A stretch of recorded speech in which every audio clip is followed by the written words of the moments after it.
Voice of VSM ఛానల్ను ప్రోత్సహిస్తున్న మిత్రులందరికీ కృతజ్ఞతలు. మీరు మా ఛానల్ ఫస్ట్ టైం చూస్తున్నారా? ఇప్పుడే సబ్స్క్రైబ్ బటన్ ప్రెస్ చేసి పక్కనే ఉన్న బెల్ ఐకాన్ క్లిక్ చేయండి. సిద్ధాంతి గారు అప్లోడ్ చేసే ఏ వీడియో మిస్ అవ్వకుండా చూడవచ్చు. మీరు మా ఛానల్లో ఎలాంటి వీడియోస్ చూడాలనుకుంటున్నారో తెలియజేయండి. గురువు గారు మీ సందేహాలకు సమాధానమిస్తారు. శ్రీ మహాగణాధిపతయే నమః. ఈరోజు మనం 21 జూన్ 2020వ సంవత్సరాన సంభవిస్తున్నటువంటి సూర్యగ్రహణం ఏదైతే ఉందో ఆ సూర్యగ్రహణం వివిధ రకాల రాశుల మీద ఎటువంటి ప్రభావాన్ని చూపిస్తుంది, ఆ గ్రహణం యొక్క స్పర్శకాలం మోక్షకాలం ఎలా ఉంటుంది, అలాగే ఆ గ్రహణం సంభవించినప్పుడు రకరకాలైనటువంటి మార్పులు సంభవిస్తాయి ప్రకృతిలో. అది ఏ రకమైన మార్పులకి ఈ గ్రహణం అనేటువంటిది ఒక సూచనగా ఉంటుంది, ఈ గ్రహణం యొక్క విశేషాలేమిటి అనేటువంటి విషయాల గురించి మనం ఇప్పుడు తెలుసుకుందాం. 21 జూన్ 2020 సంవత్సరాన ఏర్పడుతున్నటువంటి ఈ సూర్యగ్రహణం రాహుగ్రస్తమైనటువంటిది. అయితే ఈ గ్రహణానికి చాలా ప్రత్యేకతలు ఉండడం అనేటువంటిది మనం గమనిస్తున్నాం. మొట్టమొదటగా ఈ సూర్యగ్రహణం పేరు చూడామణి నామక సూర్యగ్రహణం. ఇది అయితే సూర్యగ్రహణాలు చంద్రగ్రహణాలు ప్రతి సంవత్సరం వస్తూనే ఉంటాయి. కానీ గత సంవత్సరం 2019 డిసెంబర్లో వచ్చినటువంటి సూర్యగ్రహణం లాగా ఇది కూడా ఒక ప్రత్యేకమైన పరిస్థితుల్లో సంభవిస్తున్నటువంటి సూర్యగ్రహణం. దీని మీద అందరికీ భిన్నమైనటువంటి అభిప్రాయాలు ఉన్నాయి, భిన్నమైనటువంటి వాదాలు ప్రతివాదాలు అనేటువంటివి జరుగుతూ ఉన్నాయి. అయితే ఈ సూర్యగ్రహణంలో ఉన్నటువంటి ప్రత్యేకతలు ఏమిటి, ఆ ప్రత్యేకతలు ఎటువంటి ఫలితాలను చూపిస్తాయి అనేటువంటి విషయం గురించి కూలంకషంగా ఇప్పుడు మనం తెలుసుకుందాం. ఈ చూడామణి నామక సూర్యగ్రహణం అనేటువంటిది 21 జూన్ 2020 సంవత్సరంలో ఉదయం 10:16 మొదలవుతోంది.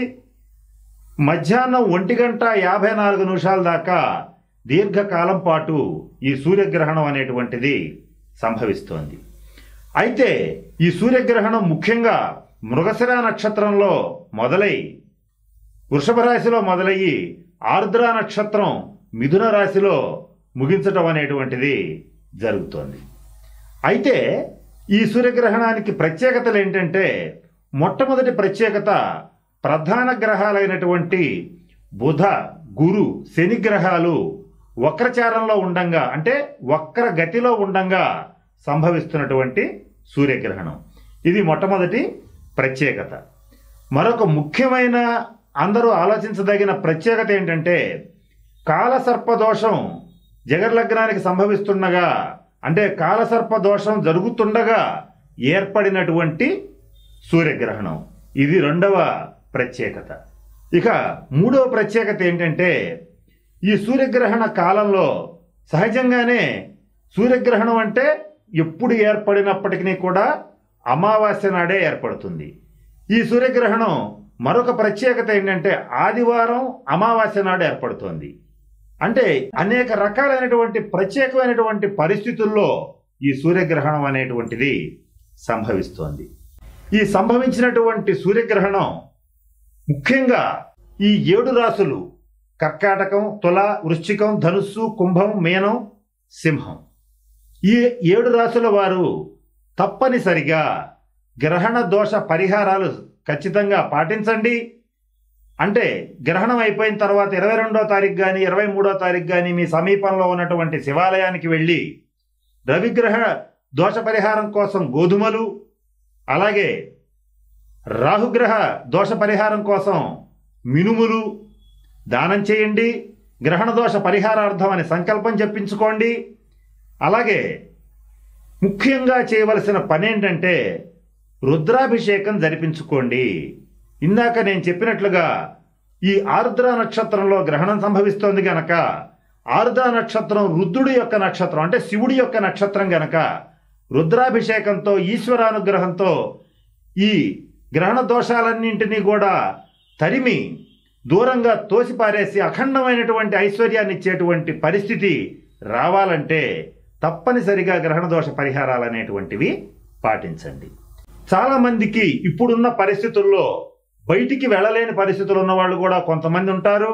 రిమోట్ ఏరియాస్లో ఉన్నవాళ్ళు కానీ, కదలలేని పరిస్థితుల్లో చుట్టుపక్కల వాతావరణ రీత్యా ఇప్పుడు కొద్దిగా ఇబ్బందులు ఉన్నాయి కనుక వాళ్ళు ఈ చిన్న పరిహారాలని గనక చేసేటట్లయితే వాటి నుంచి, ఈ గ్రహణ దోషం నుంచి బయటపడతారు. మొట్టమొదటి ప్రియారిటీ ఏంటంటే గ్రహణ సమయంలో శివపంచాక్షరి మంత్రాన్ని జపం చేయటం, శుచిగా స్నానం చేసి, రెండవది మరుసటి రోజు అంటే 22వ తారీఖు కానీ 23వ తారీఖు కానీ ఏం చేయాలంటే మీ దగ్గరలో ఉన్న శివాలయానికి వెళ్ళి రుద్రాభిషేకం చేయించుకోవటం, గ్రహణ శాంతి పరిహార క్రియల్ని సశాస్త్రీయంగా జరిపించుకోవటం, గోధుమలు మినుములు దానమేయటం, రుద్రాభిషేకం జరిపించుకోవడం అనేటువంటిది చెయ్యాలి. అవి చేయలేని వారు ఎవరైతే ఉంటారో వాళ్ళు, అంటే చేయటానికి పరిస్థితులు అనుకూలించకపోతే ఇమ్మీడియట్ రిలీఫ్ కోసం మీరు ఈ చిన్న పరిహారాన్ని చేయండి. మీ ఇంటి దగ్గరే ఉన్నటువంటి గోవుకి, సర్వదేవతా స్వరూపమైనటువంటి గోమాతకి గోధుమలు మినుములు బెల్లం తినిపించండి. దానివల్ల గ్రహణ దోష పరిహారం జరుగుతుంది.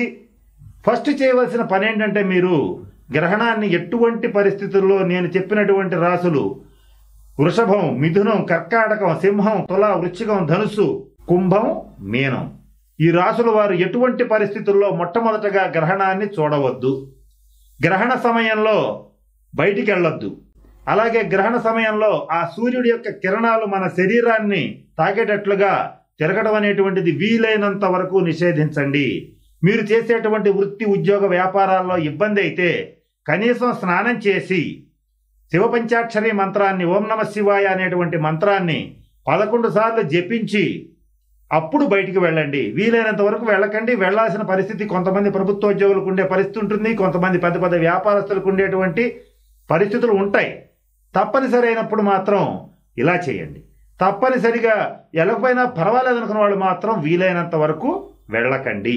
ఇక మిగిలినటువంటి మరొక పరిహారం ఏంటంటే ఈ సూర్యగ్రహణానికి తరువాత అంటే మరుసటి రోజు సూర్య నమస్కారాలు చేయండి.